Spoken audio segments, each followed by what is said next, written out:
Efésios capítulo 2, verso 1, diz assim: Ele vos deu vida, estando vós mortos nos vossos delitos e pecados, nos quais andastes outrora, segundo o curso deste mundo, segundo o príncipe da potestade do ar, do espírito que agora atua nos filhos da desobediência, entre os quais também todos nós andamos outrora, segundo as inclinações da nossa carne, fazendo a vontade da carne e dos pensamentos. E éramos, por natureza, filhos da ira, como também os demais. Mas Deus, sendo rico em misericórdia, por causa do grande amor com que nos amou, e estando nós mortos em nossos delitos, nos deu vida juntamente com Cristo. Pela graça sois salvos. E juntamente com Ele nos ressuscitou e nos fez assentar nos lugares celestiais em Cristo Jesus, para mostrar nos séculos vindouros a suprema riqueza da sua graça e em bondade para conosco em Cristo Jesus. Porque pela graça sois salvos, mediante a fé. E isto não vem de vós, é dom de Deus. Não de obras para que ninguém se glorie, pois somos feitura dele, criados em Cristo Jesus para boas obras, as quais Deus, de antemão, preparou para que andássemos nelas. É aqui a leitura da palavra de Deus. Vamos orar? Eu oro aqui, você ora aí, pedindo para que o Espírito Santo nos ilumine na compreensão do texto e nos abençoe essa manhã. Amém. Na semana passada, na exposição que nós fizemos aqui dos versos 1 até 3, nós vimos que o apóstolo Paulo nos coloca diante de verdades assustadoras. O apóstolo Paulo nos coloca diante da narrativa de um caos, de um desastre, uma desgraça, que naturalmente todo ser humano está inserido. Na semana passada nós vimos, nos versos 1 até 3, quem o homem é por natureza, qual é a condição em que o homem natural está inserido. E nós vimos que o homem é, por natureza, espiritualmente morto, incapaz de responder a qualquer estímulo de Deus por si só. Não importa o quanto Deus fale, não importa o quanto Deus chame, o quanto Deus toque, o homem é por si só incapaz de ouvir a Deus e de responder ao chamado de Deus, porque está espiritualmente morto. Nós vimos que a condição do homem natural é de escravidão. O homem está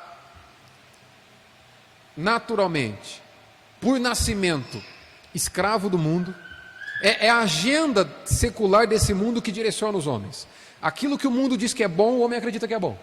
Aquilo que o mundo diz que é belo, o homem acredita que é belo. Aquilo que o mundo diz que é justo, o homem natural acredita que é justo. Está completamente escravizado pela visão mundana. Isso é o homem natural. O homem natural também é escravo do diabo, segundo o apóstolo Paulo, nos versos de 1 a 3. Sendo conduzido, tendo a sua vida direcionada por Satanás. Sujeito, cumprindo com a vontade do diabo, vivendo segundo as orientações dele. E também Paulo diz que o homem é por natureza escravo da carne. É naturalmente as escolhas desse homem, as decisões desse homem, inclinam para a vontade da sua carne. Ele é refém do pecado. Ele é refém da sua natureza pecaminosa. Não há nada que ele faça por si só que diante de Deus não seja uma ofensa, porque ele é escravo da carne. E por fim nós vimos que o homem natural é naturalmente filho da ira. O homem é por natureza condenado. Até que Deus interfira na realidade humana. Essa é a realidade humana: mortos, escravos e condenados. Nós terminamos a exposição da semana passada com uma má notícia. Mas essa é a característica do Evangelho. Antes da boa notícia ser apresentada para os homens, o Evangelho nos coloca em contato com quem nós somos. E você sem Deus é morto, escravo e condenado. Palavras de Paulo, não minha. A gente só explicou. Após apresentar a má notícia, graças a Deus, louvado seja Deus por aquilo que Paulo escreve a partir do verso 4, que é onde a gente vai pautar aqui a nossa exposição essa noite. Paulo inicia o verso 4 com uma pequena palavra que muda a história da humanidade. Paulo diz, verso 4, mas, e aqui tudo muda. O evangelho inteiro, o plano de redenção inteiro, de Gênesis a Apocalipse, está inserido nessa pequena expressão, mas Deus.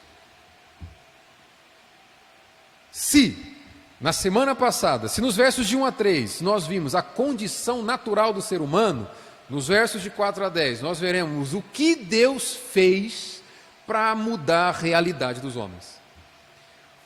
Sem essa intervenção direta de Deus, nós continuaríamos mortos, escravos e condenados. Por isso que no verso 4, essa expressão, mas Deus, traz em si mesmo o evangelho inteiro. Paulo diz, o homem é naturalmente morto, mas Deus dá vida. O homem é naturalmente escravo, mas Deus concede libertação. Todo crente que foi alvo do evangelho e se rende a Jesus Cristo, foi liberto. Liberto do mundo, liberto do diabo e liberto da escravidão do pecado. Você não precisa mais de culto de libertação. A menos que essa libertação seja um culto de estudo bíblico, onde o evangelho vai ser pregado para você. Aí sim, porque é por meio da pregação do evangelho que essa libertação, que essa ação redentora do evangelho alcança o ser humano. Mas Deus concede libertação. A condição natural do ser humano é de condenação. Mas Deus concede perdão. O evangelho inteiro está nessa expressão, mas Deus. Eu quero ver com vocês hoje aqui o agir de Deus que muda essa realidade dos homens. De mortos para vivos, de escravos para livres, de condenados para perdoados. É isso que a gente vai ver aqui hoje. Amém? O que Deus fez para mudar a realidade dos homens? Eu quero responder essa pergunta, respondendo outras 3 perguntas. Eu quero apresentar o agir de Deus que muda a realidade dos homens, respondendo 3 perguntas. Primeiro, por que Deus fez? Por que Deus agiu para salvar pecadores? Primeira pergunta, qual o motivo? Segundo, o que foi que Deus fez para salvar pecadores? Qual foi a obra de Deus? E terceiro, para que Deus fez? Qual foi o alvo em Deus ou de Deus por meio do qual aí ele salva pecadores? Qual foi o alvo que fez com que Deus salvasse pecadores? Então, respondendo essa primeira pergunta que eu nos faço é: qual foi o motivo? O que motivou Deus a mudar sua realidade? De antes um filho das trevas, para em Cristo Jesus, alguém que reina na luz de Cristo. Então, primeiro, por que Deus fez? Pelo fato dele ser quem é, por ele ser misericordioso. Mas Deus, acompanha comigo o verso 4. O que motivou Deus a agir para salvar o ser humano? O fato dele ser misericordioso. Mas Deus, sendo rico em misericórdia. Essa misericórdia aqui é uma palavra que aponta para a compaixão que Deus teve ao olhar para a terra e ver a condição em que os homens estavam. Ele coloca o seu coração na nossa miséria. Ele olha para o ser humano na sua condição de morto, de escravo e de condenado e se compadece. Deus sabe que o homem é incapaz de mudar a sua realidade sozinho. E se compadece com essa realidade dos homens. Por conta do fato de Deus ter se compadecido com o seu povo, com a sua igreja, pelo fato de Deus ter se compadecido com a tua vida, é que se tornou a sua realidade transformada. Você só foi alcançado porque Deus teve compaixão por você. Paulo sabe do que ele está falando. Se tem um homem gabaritado para expor o caráter misericordioso de Deus, esse homem é Paulo. Você vai se lembrar muito bem de como Paulo estava quando Deus o alcançou. Respirando ódio contra os cristãos. Paulo estava indo na direção da igreja com o objetivo de prender cristãos. Paulo consentiu com a morte de Estevão. Paulo, alguém que por ser zeloso com a religião judaica, por ser fariseu, zeloso com a lei de Deus, odiava Jesus Cristo, porque ele via Jesus Cristo como um desordeiro, como um rebelde, como um herege da lei de Deus, como alguém que transgredia a lei de Deus. Essa era a condição de Paulo, completo rebelde. Mas Deus também alcançou Paulo. Jesus vai até Paulo. Jesus sabe que a rebelião de Paulo é resultado da sua condição natural. Por isso que na sua misericórdia Jesus o alcança, tira a cegueira dos seus olhos. É essa compaixão de Deus que faz com que você enxergue. É essa compaixão de Deus que faz com que agora os seus ouvidos se encantem com a palavra de Deus. Paulo foi resgatado por essa compaixão.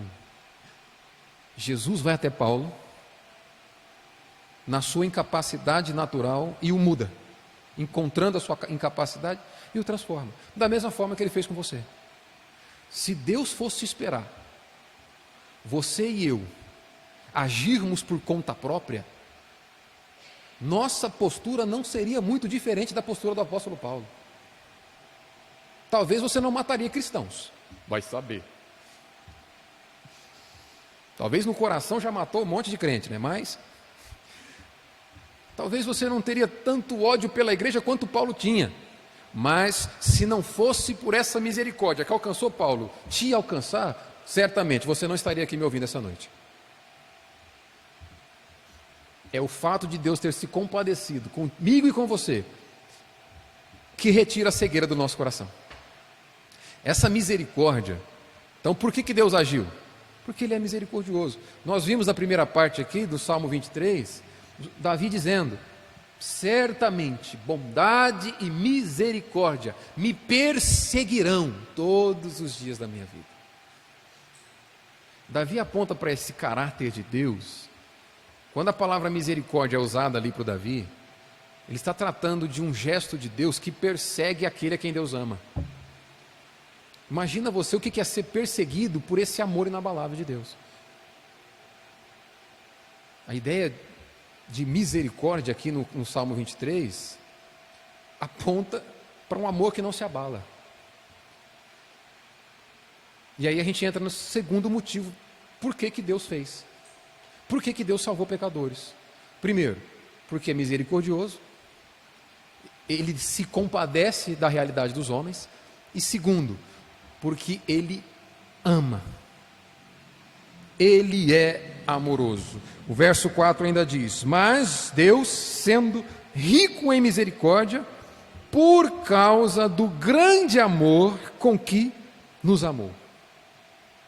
É interessante a forma como Paulo descreve tanto a misericórdia quanto o amor de Deus. Ele diz que Deus é rico em misericórdia, e ele diz que grande é o amor de Deus. São palavras que Paulo nos leva a pensar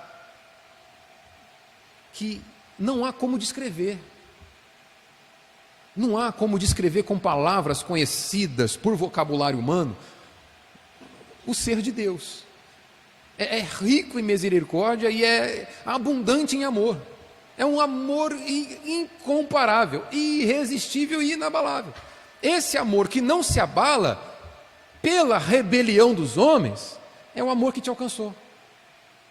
Então, primeiro, o que motiva o agir de Deus em nos tirar do império das trevas é o amor que Ele tem pelo seu povo.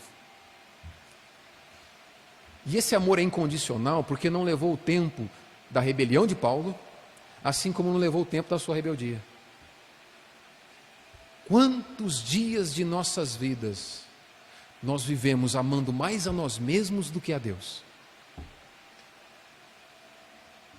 Quando Paulo coloca essa característica de Deus que nos alcança, ele nos leva a pensar em quem que nós éramos quando nós fomos alvos desse amor. O amor de Deus é inabalável, irmão, porque Ele não esperou a sua capacidade de preencher os requisitos necessários para ser aceito. Se Deus esperasse isso, até hoje, você e eu estaríamos em estado de condenação. Os versos de 1 a 3 representariam perfeitamente a nossa condição atual, de mortos, escravos e condenados. Se a nossa realidade foi transformada para homens vivos, libertos pelo sangue de Cristo Jesus e salvos, perdoados por Cristo Jesus, é porque esse amor nos alcançou. Paulo se vê diante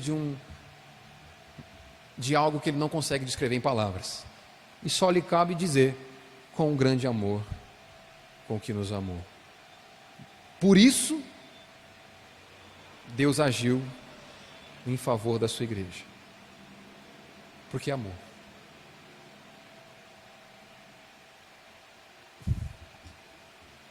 Deixa eu continuar, depois eu falo o que eu ia dizer.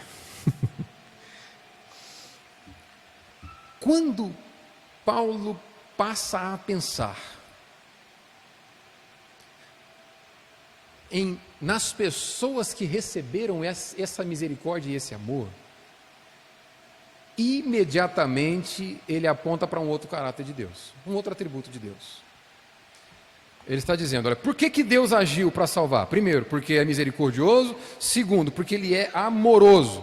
Quando Paulo deixa de olhar para o Deus que amou e passa a olhar para os homens que foram amados, ele nos apresenta um outro atributo de Deus, dizendo: Deus agiu para mudar a nossa realidade natural, porque Ele é gracioso.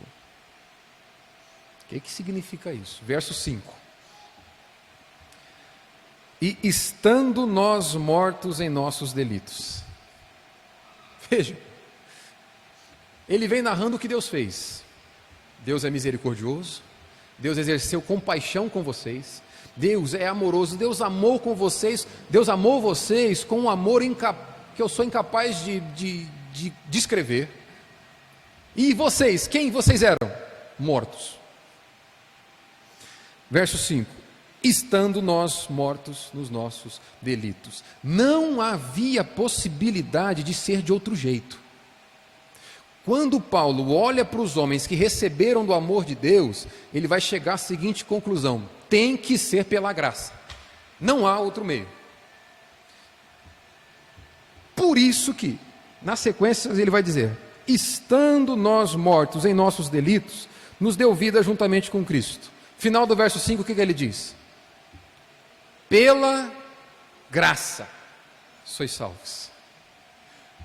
Essa é a conclusão imediata que o apóstolo vai chegar. Ele não consegue entender. Por isso que o capítulo 1, dos versos 3 a 14, é um louvor que Paulo entrega, uma gratidão, uma exaltação que Paulo entrega à Trindade, que ele se empolga nesse louvor. Cada vez que Paulo via um pecador se arrependendo, ele exultava em adoração. Porque ele vai entender o seguinte: não tinha como ser por outra forma. Se Deus não desse um favor que esses homens não merecem, eles jamais teriam a sua condição transformada. Por isso que ele chega à conclusão: Deus agiu em nos salvar porque Ele é gracioso. Porque se Ele fosse levar em conta o merecimento dos homens, ninguém seria salvo. A conclusão de Paulo é: não tinha como ser por outro meio se não for pela graça de Deus. É o fato de Deus ser gracioso que fez com que Ele colocasse o coração na nossa miséria, se compadecesse conosco e que nos desse um amor que nós não somos capazes de merecer com nada que fazemos. Irmãos, não tente trabalhar para merecer o amor de Deus. Não há nada que você faça que te faz merecer esse amor que é imerecido. Porque senão não seria mais graça. Paulo, ao contemplar a nossa realidade, a realidade dos homens, vai dizer o seguinte: olha, se Deus fosse esperar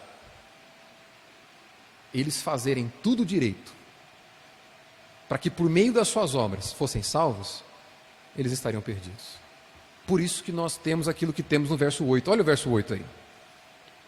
Porque pela graça sois salvos, mediante a fé, e isto não vem de vós, é dom de Deus. Paulo nos leva a pensar aqui que não há nada que você faça, não há nada que eu faça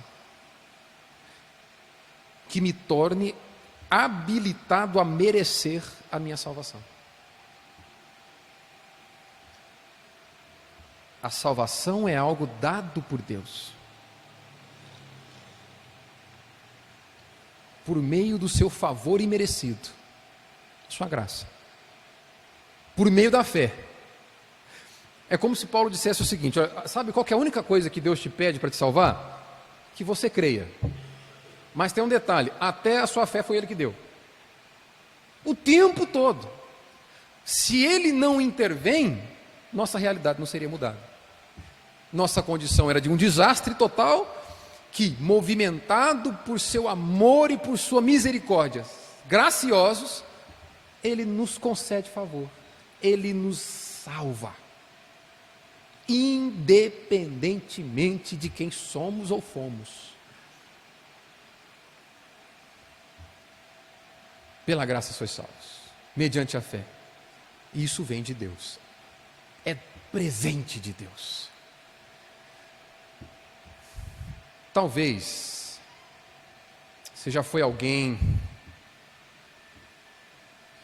que fez orações do tipo: eu não tenho motivos para agradecer a Deus hoje.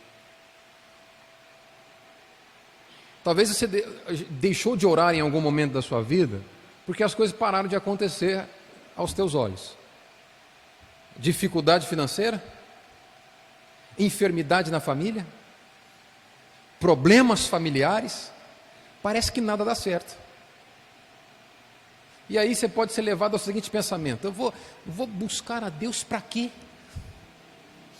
Eu vou louvar a Deus por qual motivo, se a minha vida está essa pindaíba desgraçada?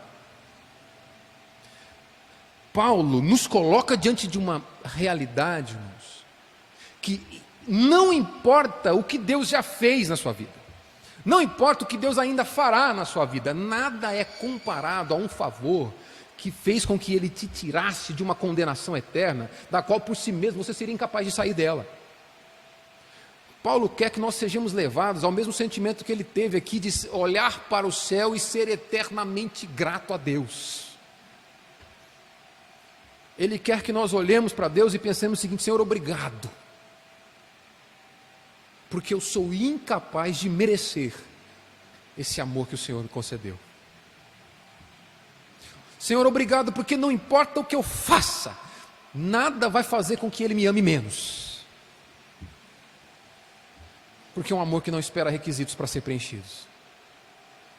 Você consegue entender isso? Irmãos, a sua realidade era uma desgraça.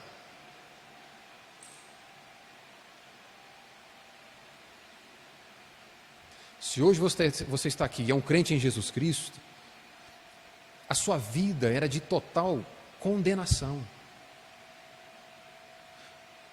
Enquanto você e eu estávamos entregues ao nosso estilo de vida, à nossa própria vontade, nós éramos escravos da nossa própria vontade, escravos das garras de Satanás, escravos das garras deste mundo.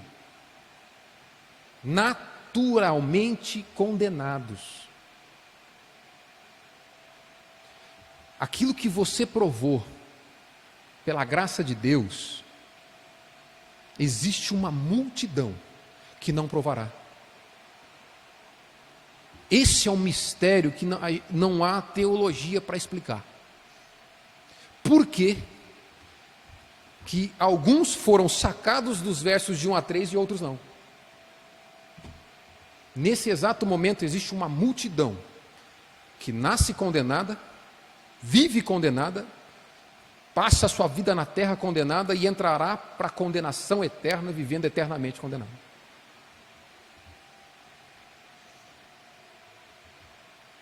Não há como explicar por que você foi retirado deles, a não ser nos render diante dessa graça.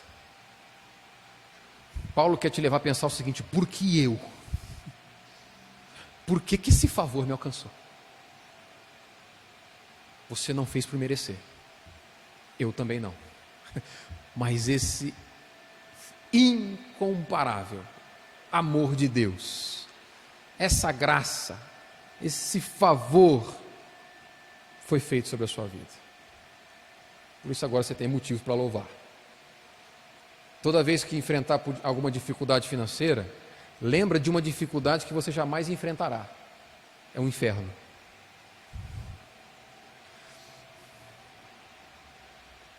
Toda vez que enfrentar uma dificuldade na família, lembra de uma dificuldade que você jamais enfrentará: o inferno.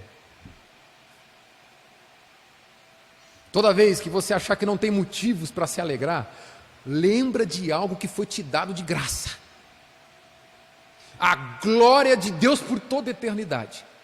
Um lugar que não haverá choro, não haverá lágrimas, toda lágrima será enxugada. Um lugar que não vai precisar do sol brilhando, porque o brilho do Cordeiro, a luz do Cordeiro será a luz do dia.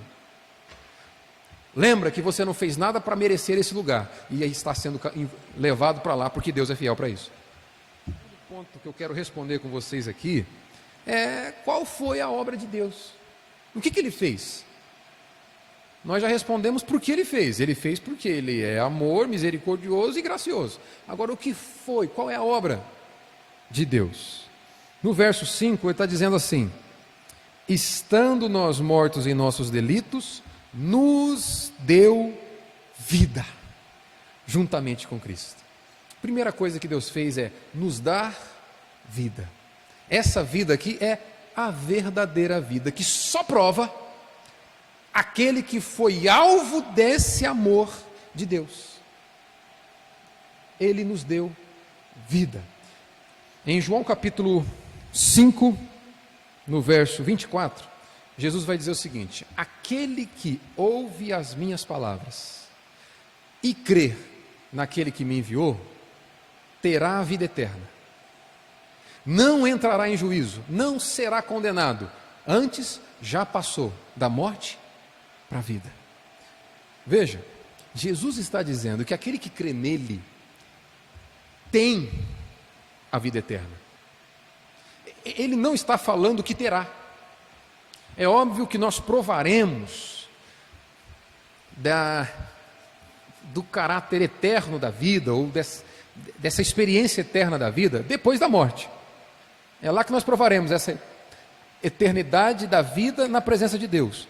Mas o que Jesus aponta aqui é para uma certeza que só tem aquele que crê nele, dizendo: aquele que crê em mim, aquele que crê no Pai que me enviou, já tem a vida eterna. Ele já passou da morte para a vida, agora. Jesus está falando de uma vida que começa quando o indivíduo crê, não quando o indivíduo nasce. É isso que Deus fez.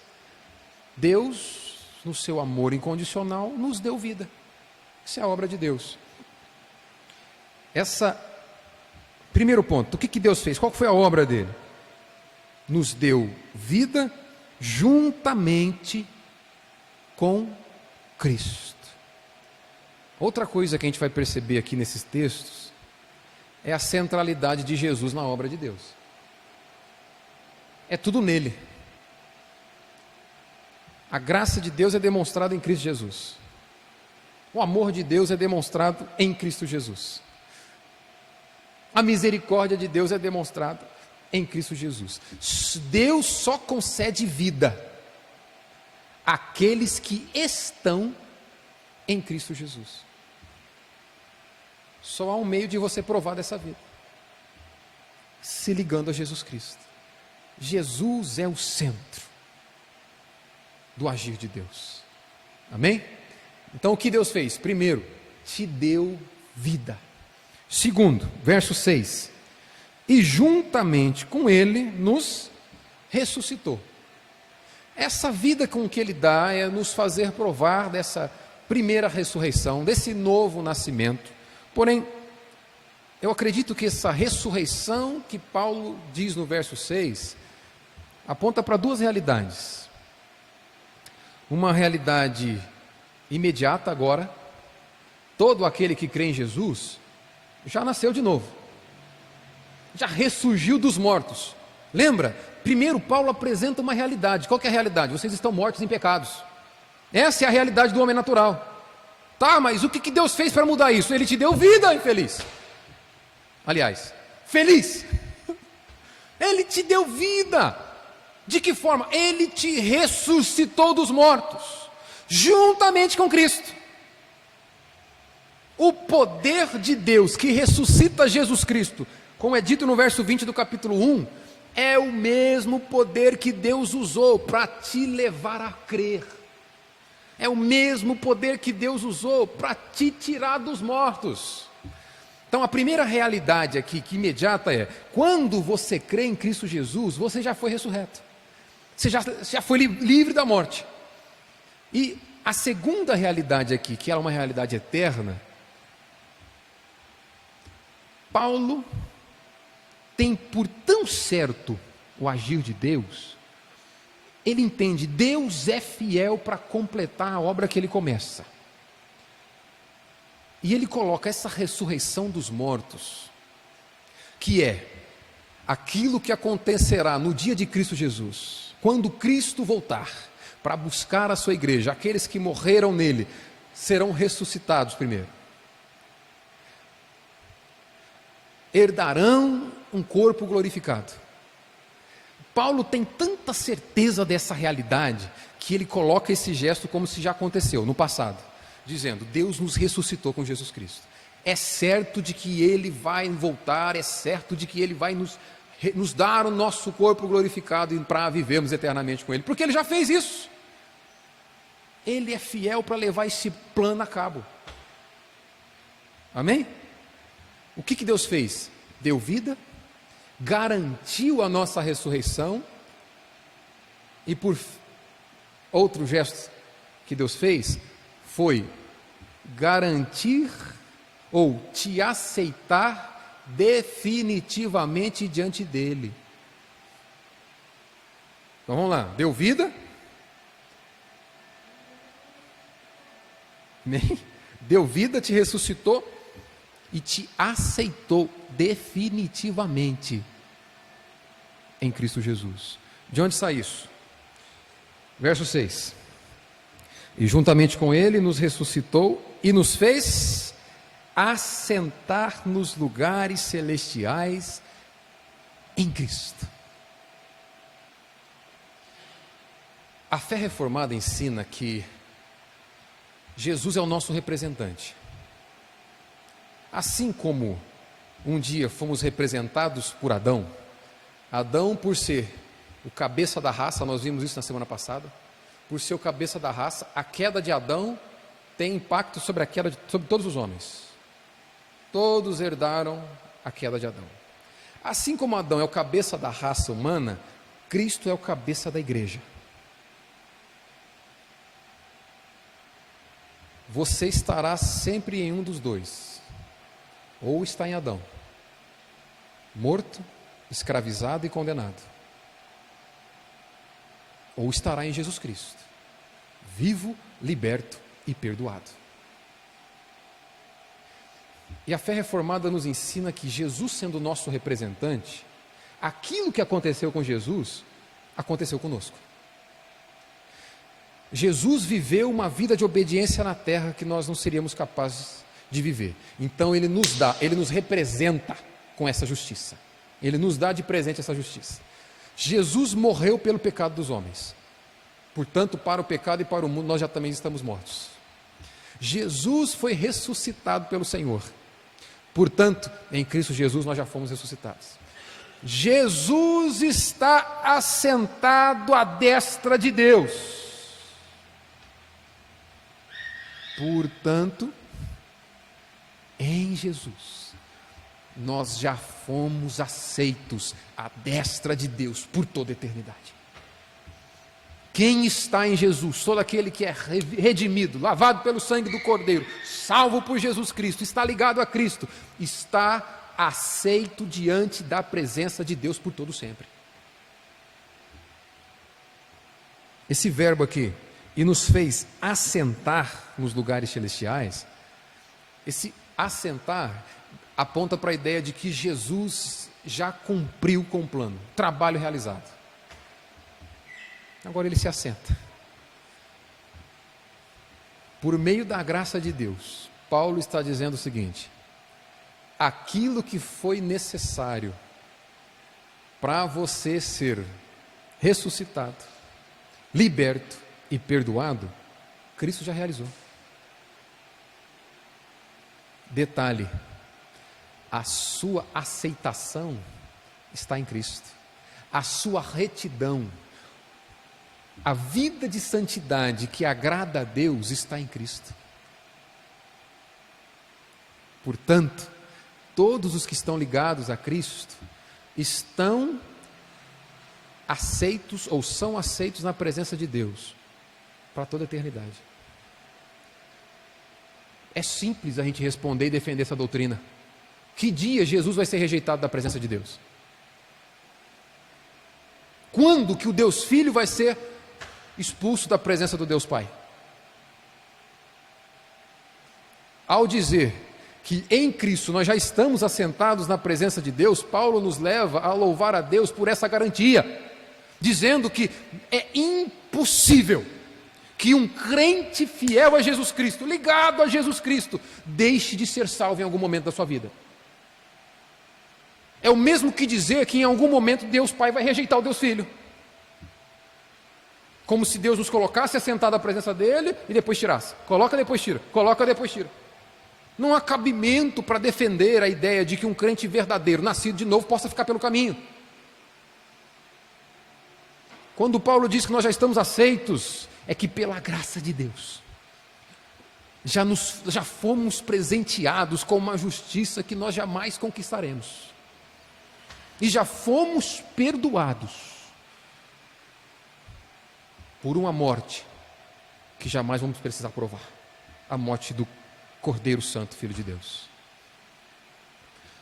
Por isso, verso 6, juntamente com ele nos ressuscitou e nos fez assentar nos lugares celestiais em Cristo. Então, primeira coisa que Deus fez, nos deu vida. Segunda coisa, nos ressuscitou. Terceira, nos aceitou. E por fim, transforma o desastre em beleza. Transforma o feio em belo. Há salvação para nós. Amém, Fabinho? Deus nos transformou. Amém, Rafa? De feio em belo, olha só. Deus, amém, recebe aí. Deus transforma a realidade do homem de desastre, de desgraça, para graça e beleza. Verso 10. Pois somos feitura dele, criados em Cristo Jesus, para boas obras, as quais Deus de antemão preparou para que andássemos nela. Por que eu digo que nesse gesto de Deus em mudar a nossa realidade, ele transforma o desastre em beleza? O cenário dos versos de 1 a 3 é um caos, concordam? Homens mortos, escravos e condenados. Agora, Paulo está dizendo que nós somos feitura de Deus.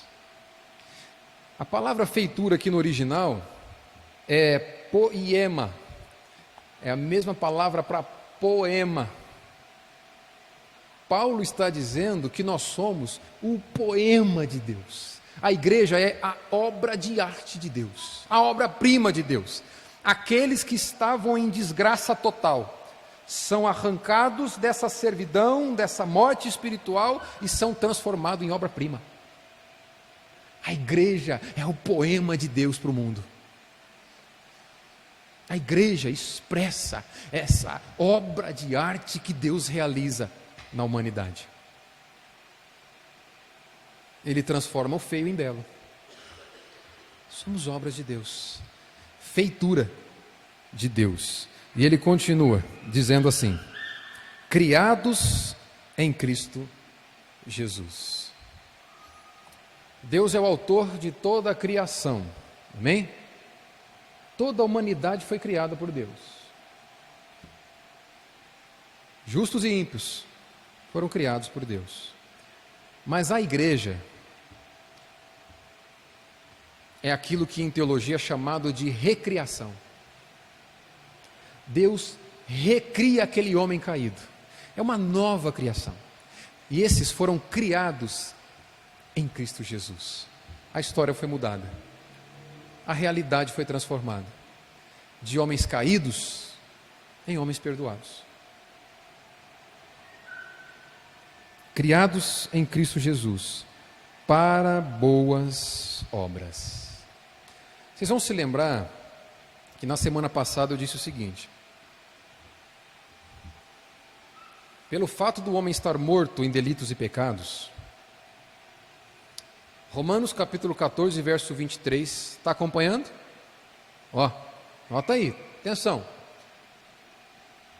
Romanos 14, 23, Paulo diz: tudo o que não provém da fé é pecado. O que é isso? Toda obra que externamente seja boa, seja aparentemente boa, mas não provém de um coração que confia na salvação conquistada por Jesus. Toda boa obra que é aparentemente boa, mas não provém de um coração que quer a glória de Deus, diante de Deus, até essas boas obras são ofensa.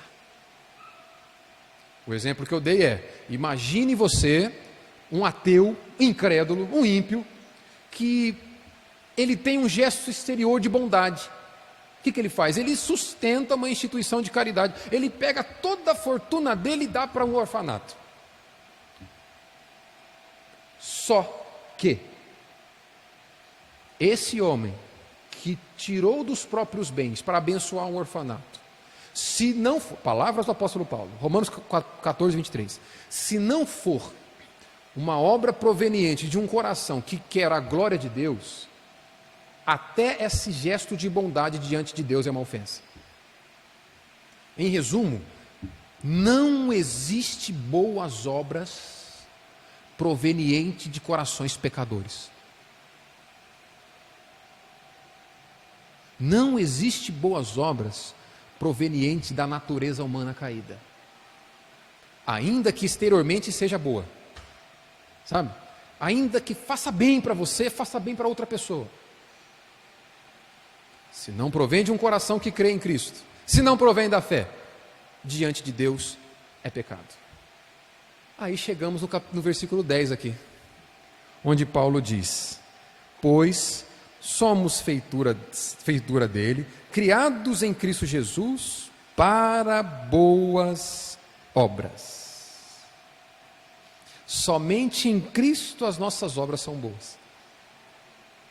Somente em Cristo. Perceba, o verso 10 está intimamente ligado ao verso 9. No verso 9 ele diz que a salvação não é pelas obras, para que ninguém se glorie. Paulo está dizendo o seguinte: olha, ninguém é salvo por fazer boas obras. Nós somos salvos para fazer boas obras. E qual que é a ideia aqui? As nossas obras só são boas se provém de um coração que crê em Jesus. Só obras de homens e mulheres nascidos de novo, diante de Deus, são considerados boas obras. Acompanhou o raciocínio? São homens que foram criados em Jesus Cristo. Homens que nasceram de novo para fazer boas obras.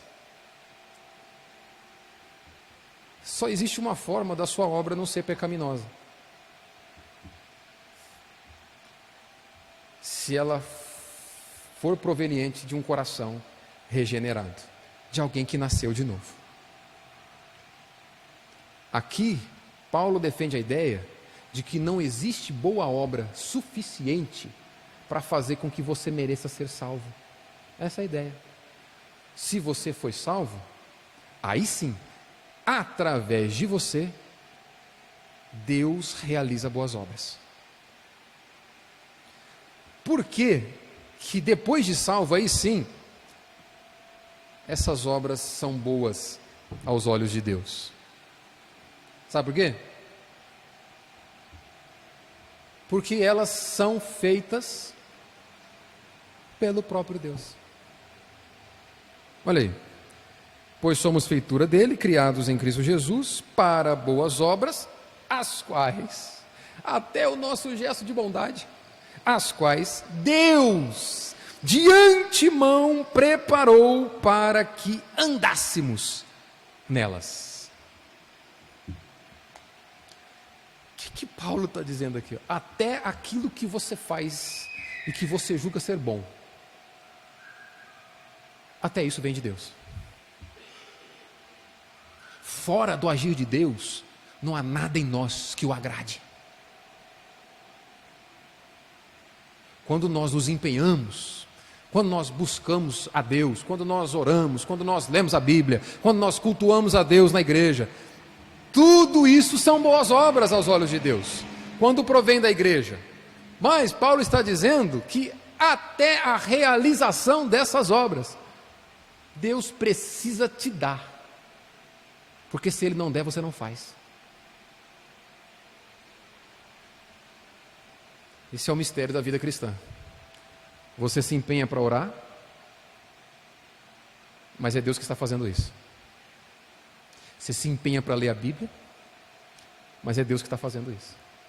Você se empenha para ter uma vida de santidade, separada para Deus, mas é Deus que está fazendo isso.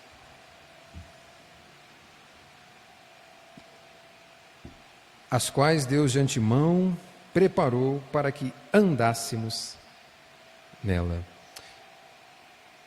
Terceiro e último ponto que eu quero compartilhar com os irmãos aqui para nós encerrarmos.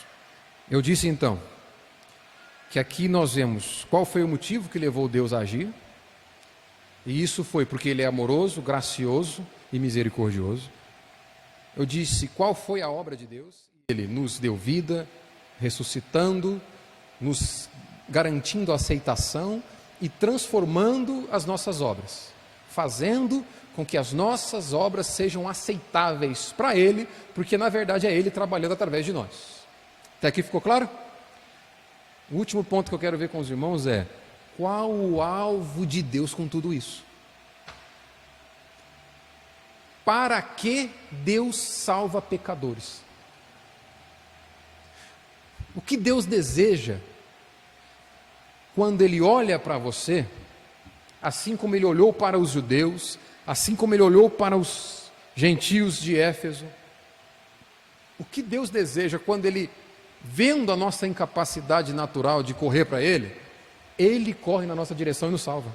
O que Deus quer com isso? Valendo 10, de 0 a 10, o que Deus quer salvando pecadores?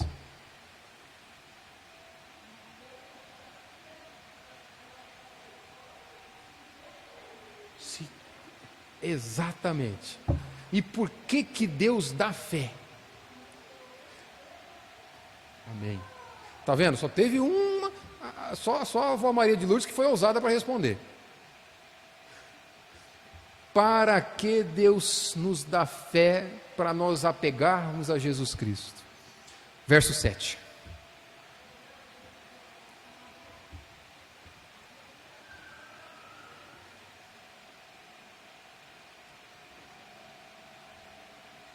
para mostrar nos séculos vindouros a suprema riqueza da sua graça, em bondade para conosco, em Cristo Jesus.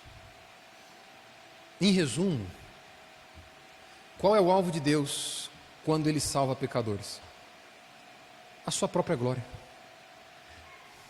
Para mostrar a sua própria glória.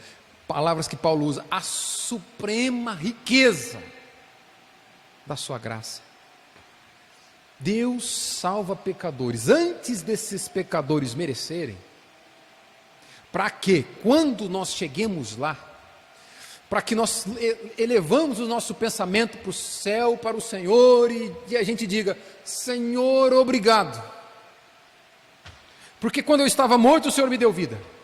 Senhor, obrigado, porque quando eu ainda era escravo do mundo, escravo do diabo, escravo do pecado, da minha carne, o Senhor me libertou. Senhor, muito obrigado, porque quando eu era réu do inferno, condenado, o Senhor me salvou. Pelo sacrifício de Cristo Jesus, graça foi concedida à minha vida e agora eu creio. E agora eu sou liberto, e agora eu sou salvo, graças ao Senhor. E o louvor da graça de Deus é conhecido entre os homens. Deus se importa em tirar pecadores do túmulo espiritual para que ele seja honrado, para que ele seja exaltado, adorado, glorificado, para louvor da glória de sua graça.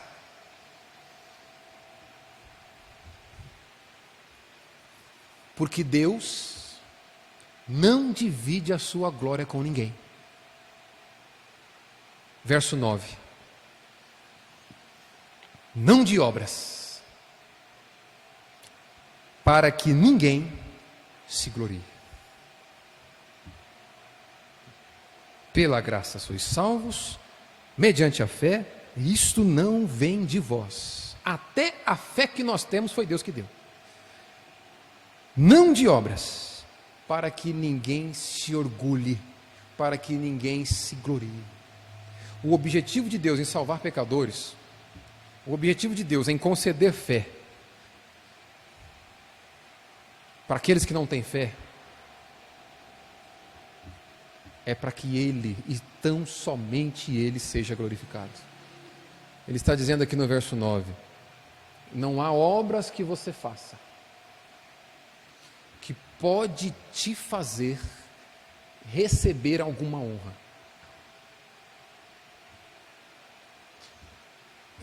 Não há possibilidade de nós chegarmos diante de Deus e dizer assim: Senhor, o Senhor me salvou, mas se eu não tivesse ajudado, certamente, o Senhor fez 99% do trabalho, mas se não fosse aquele meu 0,1%,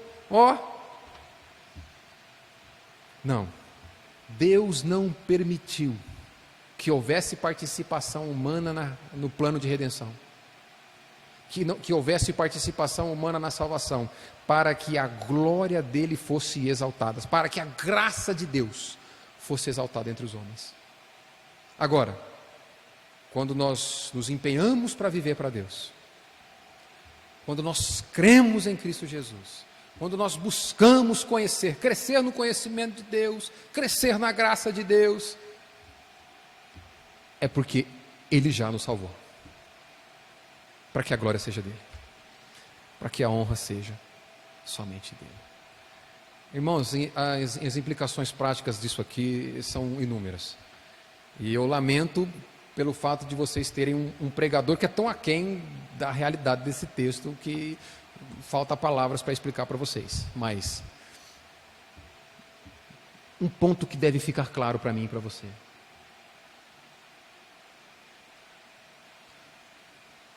uma evidência de que nós entendemos o que é salvação pela graça é que não falta louvor e adoração dos nossos lábios. É necessário que você entenda que a sua condição sem Jesus Cristo era miserável, porque só assim ao agora estar diante de Deus, com a certeza de que pertence a Deus, você reconheça que Ele é digno de louvor e adoração.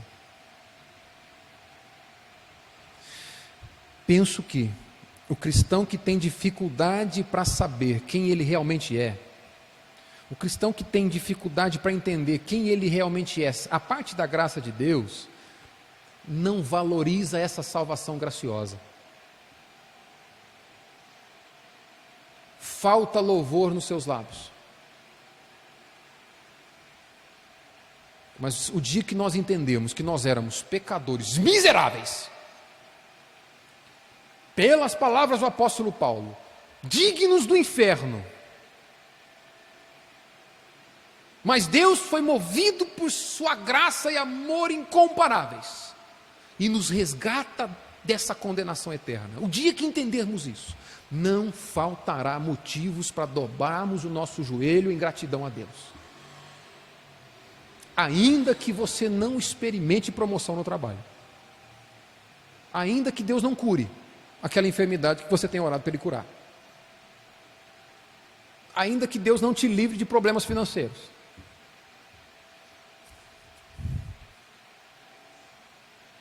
ainda que você experimente dificuldades aí nos seus planos, ainda que os seus planos não se realizem. A gente faz planos, não é? Nós queremos construir a nossa vida e depositamos fichas nisso. O que o apóstolo Paulo nos ensina, nos leva a pensar aqui é, ao termos a real noção de quem éramos e do que Deus fez por nós, mesmo que falte as realizações desses planos aí que a gente faz, mesmo que esses planos não se cumpram, mesmo que as orações não sejam respondidas, não vai faltar louvor e adoração dos nossos lábios, porque nós entenderemos que por merecimento deveríamos estar no inferno,